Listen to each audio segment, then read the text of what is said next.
কেমন আছো তোমরা? আশা করি ভালো আছো। তো বন্ধুরা, তোমরা কি চিনতে পারছো এই মাছটা? এই মাছটা হচ্ছে আর মাছ।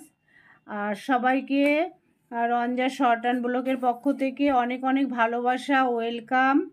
তো বন্ধুরা, আজকে তোমাদের এই আর মাছের রেসিপিটা দেখাবো। আর রেসিপিটা করার জন্য এখানে আমি আদা আছে, রসুন আছে, পেঁয়াজ আছে, টমেটো আছে, এখানে ধনে পাতা কাটা আছে, একটু আলু দেব। তো বন্ধুরা, প্রথমে আমি মাছটাকে একটু লবণ দিয়ে দেব, একটু হলুদ দিয়ে দেব, আর দিয়ে দেব সামান্য একটু তেল। তেলটা একটা বড় ডিব্বায় ঢালা ছিল, তো ওই জন্য একটা ছোট্ট ডিব্বায় ঢেলে নিলাম। তো এবার মাছটাকে ভালো করে আমি মেখে 10 মিনিট রেখে দেব, তারপরে মাছটাকে ভাজবো। বন্ধুরা, শেষ পর্যন্ত দেখতে থাকো আমি আর মাছটা কিভাবে করি। তো দুদিন তো মাছ খাওয়া যাবে না, আজকে লাস্ট মাছ খাওয়া, তার জন্য তোমাদের দেখাচ্ছি। সামনে তো শিব পুজো, তো কাল থেকে আমরা মাছ খাবো না, ফ্রিজে মাছটা ছিল, তাই আজকে সমাপ্ত করব মাছটা। তো বন্ধুরা, সাথে থাকো, দেখতে থাকো। এদিকে কড়াই বসিয়ে দিয়েছি, তো কড়াইটা গরম হলে তেল দেব, মাছটা ভেজে নেব। তো বন্ধুরা দেখো, আমি হলুদ লবণ তেল দিয়ে মাছটাকে বেশ 10 মিনিট আমি রেখেছি মেখে। আর এদিকে কড়াইয়ে তেল দিয়ে দিয়েছি, তেলটা গরম হয়ে গেছে। তো এই মাছটা একটু ফোটে, তাই মাছ ভাজিটা আমি দেখাচ্ছি না, মাছটা ঢেকে ঢেকে আমি ভেজে নিচ্ছি। বন্ধুরা, মাছটা ভাজার পরে আমি কিভাবে রান্না করব সেটা তোমাদের অবশ্যই দেখাবো। তো তোমরা সঙ্গে থাকো, তেলটা বেশি গরম হয়ে যাচ্ছে, আর দেখতে থাকো। তো বন্ধুরা, মাছটা আমি অনেক কষ্ট করে ভেজেছি দেখো। আর ওই মাছ ভাজার তেলে আমি আলুটাকে ভেজে নেব। মাছটা একটু লেগে লেগে গেছিলো।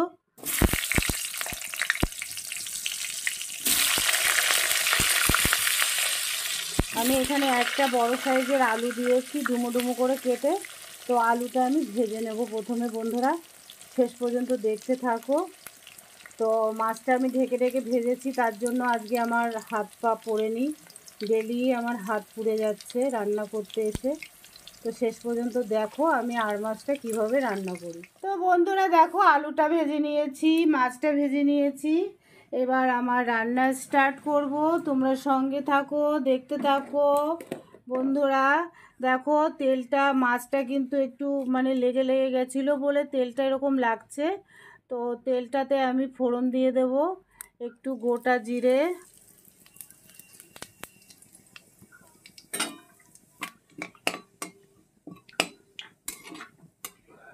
আর বন্ধুরা একটা মশলা আমি পেস্ট করে রেখেছি, সেটা তো হয়তো দেখিয়েছি।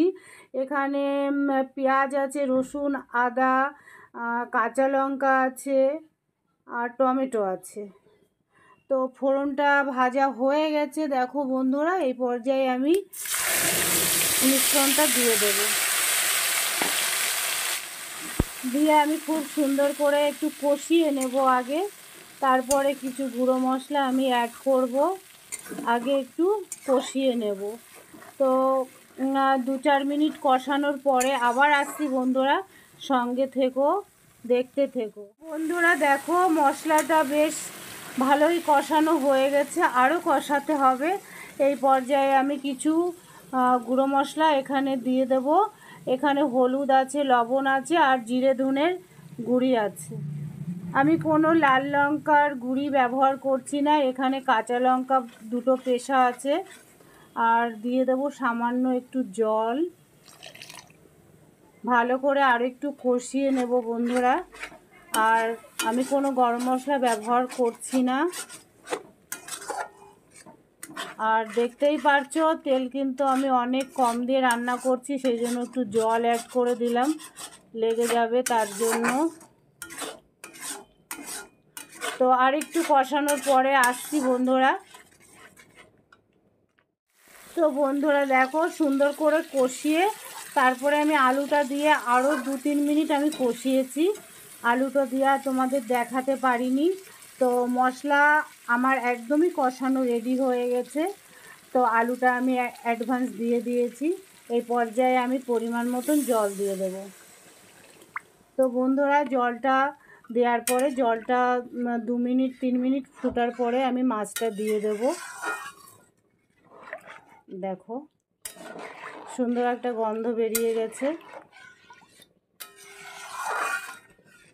তো জলটা একটু ফোটা পর্যন্ত অপেক্ষা করি বন্ধুরা, সাথে থেকো। তো বন্ধুরা দেখো ঝোলটা সুন্দর করে ফুটে উঠেছে 2 মিনিট, তারপরে আমি দিয়ে দেব মাছটা। তো বন্ধুরা মাছটা দিয়ে আমি একটু ঢাকা দিয়ে দেব। তো বন্ধুরা দেখো বেশ 5-6 মিনিট কিন্তু আমি ঢাকা দিয়ে এটাকে রান্না করেছি।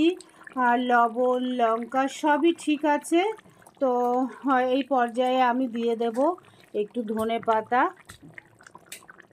যেহেতু আমি গরম মশলা ব্যবহার করিনি, ধনেপাতার গন্ধটা বেশি একটু ভালো লাগবে আর কি। তো মাছের ঝোল কিন্তু আমার একদমই রেডি হয়ে গেছে। দেখো বন্ধুরা আলুও গলে গেছে, আর মাছটাও দেখো একদম পাতলাও করব না, একদম গাঢ়ও করব না, ঝোল না হলে আবার খাওয়া যাবে কি করে।